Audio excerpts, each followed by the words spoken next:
না। এরপরে প্রশ্ন হলো, রমজান মাসে শয়তানকে শৃঙ্খলাবদ্ধ রাখা হয়, হাদিসে আছে। প্রশ্ন হলো, তাহলে মানুষ কিভাবে খারাপ কাজ করে?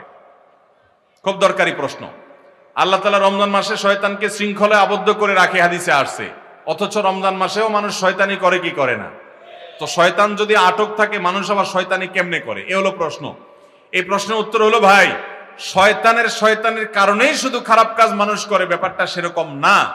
আল্লাহ তাআলা কোরআনে কারীমে বলেছেন সূরা ইউসুফের মধ্যে, ইন্নান নাফসা লাআম্মারাতুম বিসসু, নিশ্চয় মানুষের ভেতরে যে প্রবৃত্তি আছে, এই প্রবৃত্তি মানুষকে খারাপ কাজের দিকে নির্দেশ করে।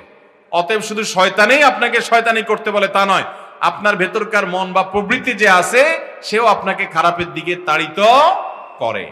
আর দ্বিতীয়ত, একটা ফ্যানের সুইচ বন্ধ করার পরও কিছুক্ষণ ঘুরে শয়তান রমজানের আগে যে ডোজগুলা দিয়ে গেছে, ওই ডোজগুলা আরো কিছুদিন অ্যাক্টিভ থাকে। তো যার কারণে অনেক লোক শয়তানি থেকে বাঁচতে পারে না।